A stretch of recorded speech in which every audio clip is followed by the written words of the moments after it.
जब नमरूद और उसकी कौम हजरत इब्राहीम अलैहिस्सलाम को जला डालने पर मुत्तफिक हो गई तो उन्होंने आप अलैहिस्सलाम को एक मकान में कैद कर दिया और कोसा बस्ती में पत्थरों की एक लंबी चौड़ी चार दीवारी बनाई। फिर लकड़ियां जमा करने लग गए और सबने जोश व खरोश से उसमें हिस्सा लिया। जब उन्होंने कसीर तादाद में हर तरह की लकड़ियां जमा करके आग लगाई तो उसके शोले इतने बुलंद हुए कि अगर इस तरफ से कोई परिंदा गुजरता तो वो उसकी तपिश से जल जाता था। फिर एक मंजनीक यानी पत्थर फेंकने वाली मशीन खड़ी की और आप अलैहिस्सलाम को बांध कर उसमें रख दिया। उस वक्त आप अलैहिस्सलाम की ज़बान मुबारक पर था हस्बी अल्लाहु व निअमल वकील, यानी मुझे अल्लाह काफ़ी है और वो क्या ही अच्छा कारसाज है। जिब्रील अमीन अलैहिस्सलाम ने आपसे अर्ज़ की, क्या कुछ काम है? आप अलैहिस्सलाम ने फरमाया, तुमसे नहीं। हज़रत जिब्रील अलैहिस्सलाम ने अर्ज़ की, तू अपने रब से सवाल कीजिए।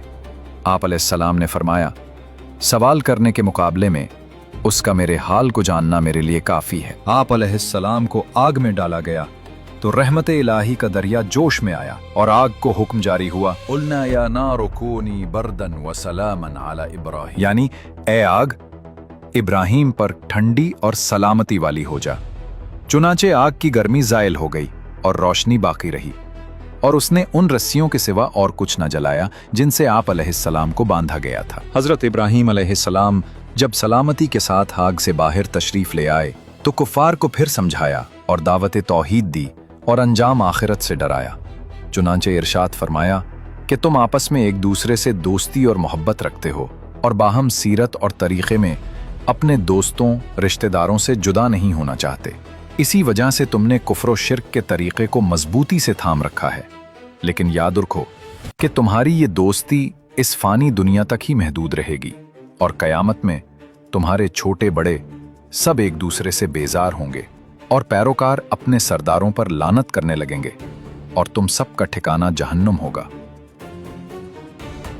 हज़रत इब्राहीम अलैहिस्सलाम के आग से सही सलामत तशरीफ़ लाने का मौजज़ा देखकर हज़रत लूत अलैहिस्सलाम ने आपकी रिसालत की तस्दीक की, जैसा कि इरशाद बारी ताला है।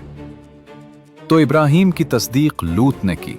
कुछ अरसे बाद इलाके में कहत पड़ गया और उस वक्त गल्ले के खजाने नमरूद के कब्जे में थे। चुनाचे लोग उसके पास जाते और गल्ला ले आते थे। हज़रत इब्राहीम अलैहिस्सलाम भी तशरीफ़ ले गए तो वहां आप अलैहिस्सलाम की नमरूद से गुफ्तगू हुई। नमरूद को हज़रत इब्राहीम अलैहिस्सलाम के अकायद और दावत के बारे में पहले से मालूमात थीं। अब जब आप अलैहिस्सलाम सामने आए तो पूछने लगा, तुम्हारा रब कौन है जिसकी तरफ तुम हमें बुला रहे हो? हज़रत इब्राहीम अलैहिस्सलाम ने जवाब दिया, मेरा वो है जो जिंदगी और मौत देता, यानी अजसाम में मौत व हयात पैदा करता है। ये एक अमदान दलील थी जिसमें बताया गया कि खुद तेरी जिंदगी खुदा के वजूद की गवाह है कि तू एक बेजान नुत्फा था जिसे उस करीम ने इंसानी सूरत दी और हयात अता फरमाई। फिर तेरी मुकर्ररा उम्र पूरी होने पर तुझे मौत देगा। इस दलील का जवाब नमरूद से बनना पड़ा, क्योंकि अपने अदम से वजूद में आने और नुत्फा से पूरा इंसान बने और इस सारे अमल के लिए लाजमी तौर पर किसी खालिक के मौजूद होने का कैसे इनकार कर सकता था। लेकिन मजमा के सामने शर्मिंदगी से बचने के लिए खामखा की बहस शुरू कर दी। चुनाचे नमरूद ने दो शख्सों को बुलाया, उनमें से एक को कत्ल कर दिया और दूसरे को छोड़ दिया और कहने लगा कि मैं भी जिंदा करता और मौत देता हूं, यानी किसी को गिरफ्तार करके छोड़ देना उसको जिंदा करना है। ये उसकी निहायत अहमकाना बात थी। कहां कत्ल करना और छोड़ना और कहां मौत व हयात पैदा करना। अक्ल व शऊर रखने वालों पर इससे जाहिर हो गया कि जो दलील व हुज्जत हज़रत इब्राहीम अलैहिस्सलाम ने कायम फरमाई वो हर शक को शुबहा को काट देने वाली है और इसका जवाब मुमकिन नहीं। लेकिन चूंकि नमरूद ने शर्म मिटाने के लिए कुछ न कुछ जवाब दे ही दिया था, अगरचे वो सरासर बातिल था, लिहाजा हज़रत इब्राहीम अलैहिस्सलाम ने उस पर दूसरी ऐसी दलील पेश फरमाई कि जिसका कोई मामूली ज़ाहिरी जवाब भी ना दिया जा सके कि ए रुबूबियत के झूठे दावेदारा, तो हयात व मौत की तख्लीक से आसान काम ही करके रख, और वो ये कि एक मुतहर्रिक जिस्म की हरकत को बदल दे, यानी सूरज जो मशरिक से तुलू होता है उसे मगरिब से तुलू कर दे।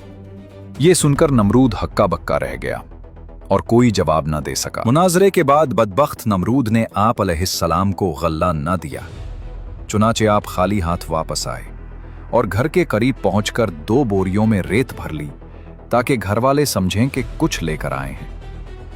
घर आते ही बोरियां रखकर सो गए।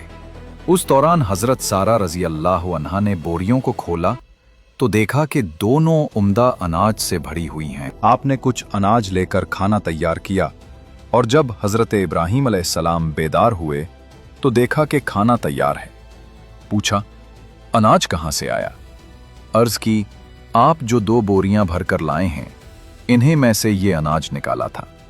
आप अलैहिस्सलाम समझ गए कि ये अल्लाह ताला की तरफ से अता करदा रिज़्क़ है। हजरत इब्राहीम अलैहिस्सलाम के आग से सही सलामत तशरीफ लाने, इतना अजीमुशान मोजज़ा देखने और उसके बाद मजीद तबलीग व नसीहत के बावजूद भी जब आपकी कौम बादशाह के डर और अपने बाप दादा की अंधी जाहिलाना तकलीद की वजह से ईमान न लाई और कुफ्र व शिर्क पर बजिद रही, तो आपने उस जगह से हिजरत करने का इरादा फरमाया और अपने अहले खाना को हिजरत की तरगीब देते हुए फरमाया, मैं इस मकाम कुफ्र से हिजरत करके वहां चले जाऊंगा जहां जाने का मेरे रब हुक्म दे, अब वो मेरी रहनुमाई फरमाएगा।